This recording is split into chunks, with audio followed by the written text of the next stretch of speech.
Hi there.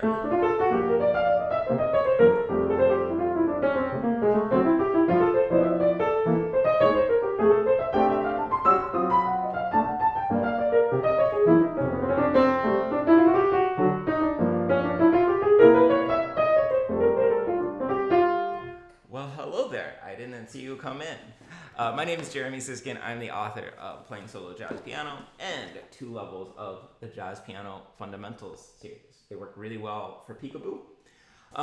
And today I want to talk to you about something that I think is just an absolute key to being a good improviser. I've mentioned it in a lot of other videos, but I don't think I've made a video like exactly about this, and I just think it's really, really important.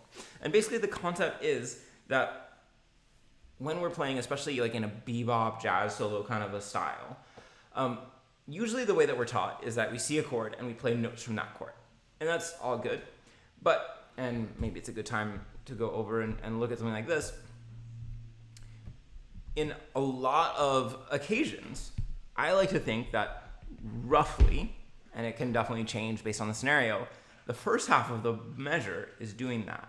But then the second half of the measure on the right side of this red dotted line, we are setting up a note in the next chord. And this part of the measure, it might have something to do with the G minor 7, it really might not.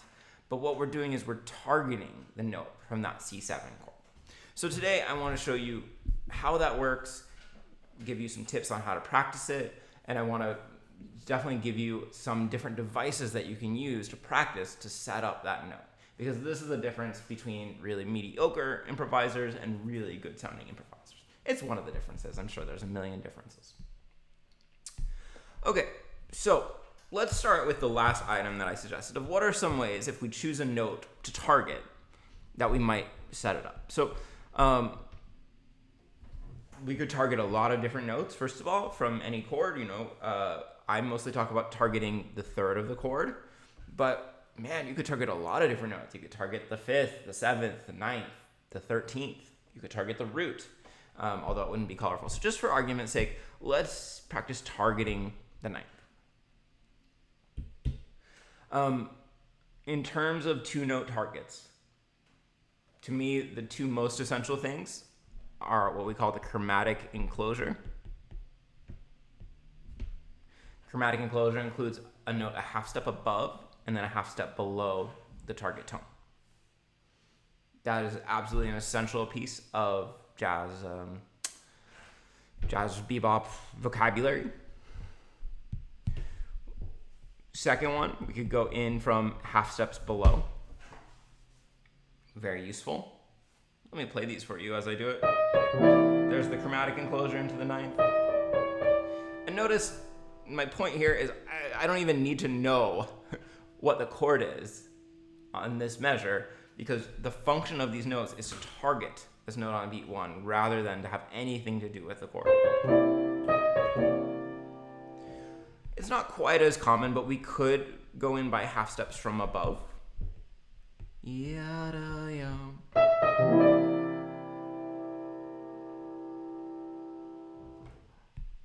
We could do a diatonic note above and a chromatic note below. It's relatively common kind of enclosure. It's not quite as bebop-y, jazzy, as chromatic as the other one. But that's pretty nice. Those are really the main ones that I can think of for 2-note enclosures. And by the way, I should mention, all of these can be combined with what I call a turn. So there's a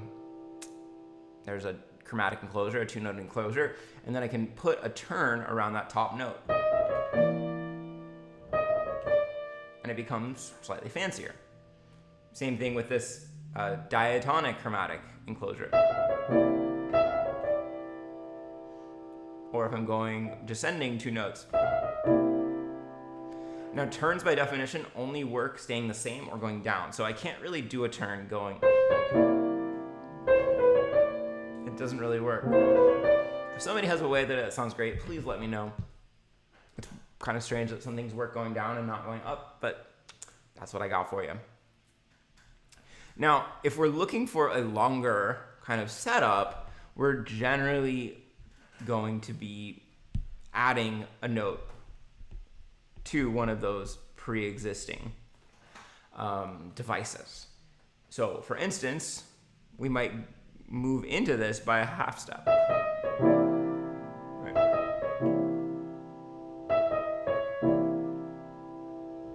We might have 3 half steps up, 3 half steps down. And I know you might be thinking, like, how do I calculate this rhythmically? You know, how do I know where to start in order to get there right on time? The answer is there's only 12 pitches, right? And so if we're thinking about learning how to improvise leading into 12 pitches, there's not that much work to do, honestly, to figure out what's 3 half steps above this note. You can go 3 half steps below. It'd be B, C, C sharp, D. I'm not going to bother writing it down. One kind of unique one that you could do is this here. And what we're doing here is that we kind of have 2 lines converging in. And so we have C to C sharp to D on one hand, and then E flat to D. Okay, so everything's converging on that note. Okay, from there, if we go to 4 notes, we have a lot of options. You know, we could keep making half steps in front of. And again, notice now I'm up to 2 whole beats. I still don't know what chord it is here, and it doesn't matter. I don't think it really matters. As long as we're targeting that note on the beat. This is my opinion. Probably smart people disagree. But we can also now take that idea of the turn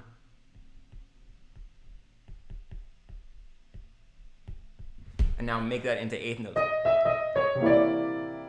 So notice, you know, here's what I mean in terms of it doesn't matter what the chord is. So the most common chord that we would see in this position would be G minor. 3 out of the 4 of these notes really don't match a G minor, right? E flat, C sharp. Like, those really do not belong with G minor. But if I put it in context, it sounds totally fine, right? So here's exactly what I'm playing. I'm gonna be playing just the notes of a G minor 7 arpeggio. And then I'm playing just what I have here, and I'm targeting that 9th on beat 1. Okay, so you see those last 2 beats have nothing to do with G minor. I didn't know that it was a G minor beforehand.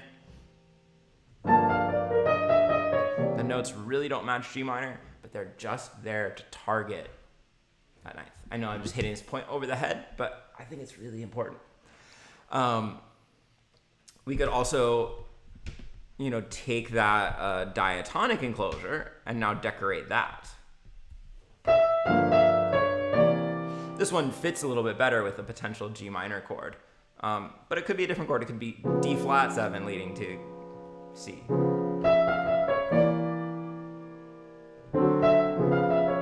Doesn't really matter what the chord is. It's really about targeting those notes. Of course, we could do 4 up, 4 down. It's kind of fun. You know, we did the converging lines, and if we have even one more note, we can do that even more effectively.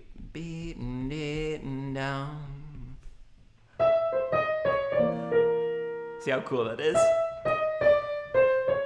Right, we're targeting that note from 2 different directions now.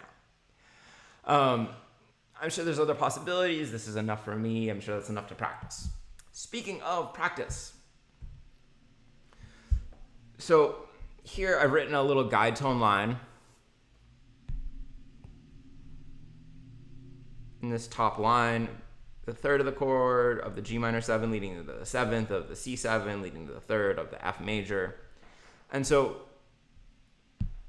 you know, first step practicing is to choose 1 or maybe 2 of these devices. And I'm always a fan of starting with the chromatic enclosure and just practicing that timing of targeting the guide tone line and landing right on beat 1.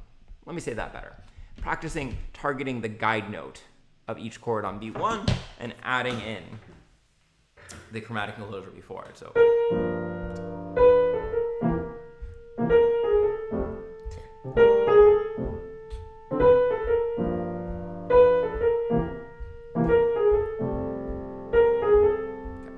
I've got this line below just to show you, maybe you want to go a little crazy here. Maybe you want to go from F to, we practice targeting the 9th of that C. So maybe we're going to go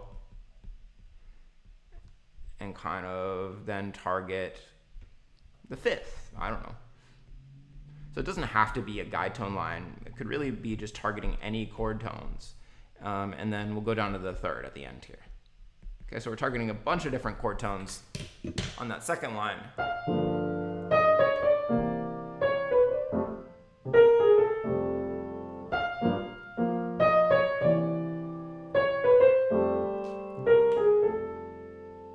That works too, right? It's, it's a different shape, but it totally works. So what do you do from there? So the first thing I would do is I would start building out, I'm thinking about these measures as like, as having like a left side and a right side. And so, here's beat 1 of the next measure. We're building that way. And now we can start building out from the left side of the measure. Okay, I'm not sure what the mirroring is doing to this image, but I'll show you and it'll become clear. So, for instance, one easy thing that we could do if we're just thinking about improvising is we could add a note on the and of 1 to each of these measures. Draw my pencil because I'm a professional.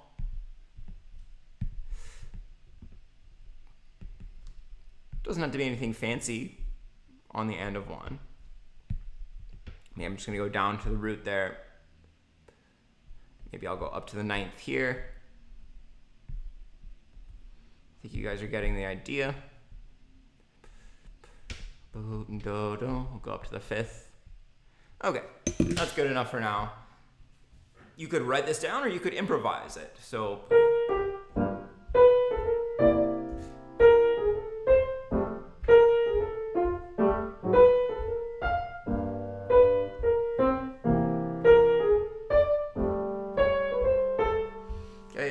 or try beat 1 and then just adding a note on the end of 2.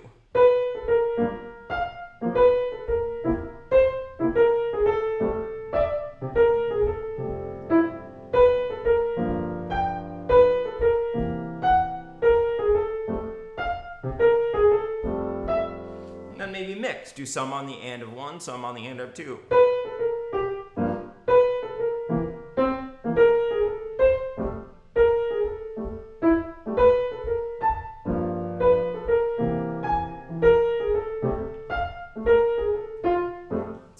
Mix in there.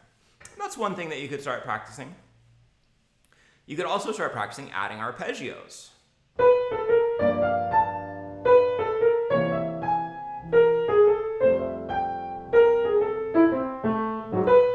I'll let you see exactly what I'm playing here.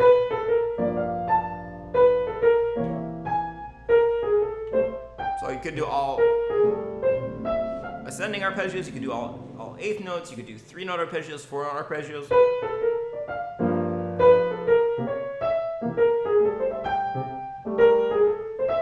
You could descend.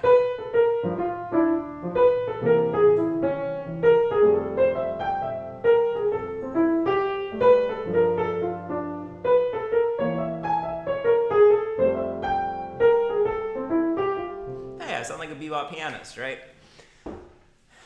So, that's definitely worth a lot of practice. And then to me, like the final step, the mastery level, is to be able to play constant 8th notes while including your setup device. So in this case, a chromatic enclosure and that guide note on every measure.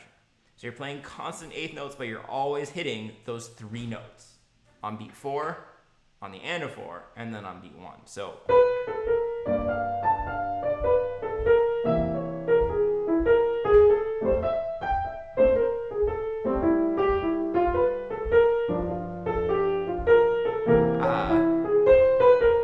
sorry, I messed up.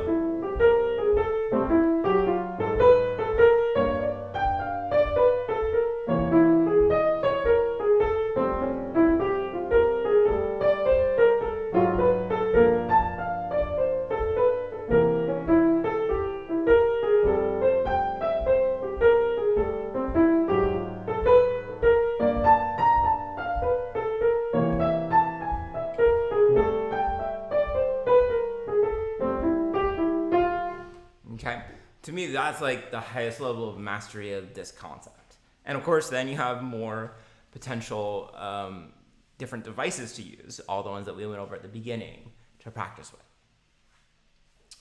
All right, guys, so that's the lesson for today. So remember, the first half of the bar, maybe a little bit more, you do want to be playing notes from the chord or from the associated scale. But the second half of the bar, if you're going for that bebop style, you're using some kind of a device to set up a target note, a chord tone that you're going to want to hit on beat one. Of course, there's a ton more to bebop than that, but as you can hear, that gets you a pretty long way. Pretty good way forward. If you like that, check out my books on jeremysiskind.com. I would love to send them to you. jeremysiskind.com/shop. I also recently added a buy me a coffee feature. It's always really pleasant to see that somebody really liked my work and decided to buy me a coffee, but no pressure. So if you made it this far, comment with the word coffee, because we could all use one today. All right, I'll see y'all later.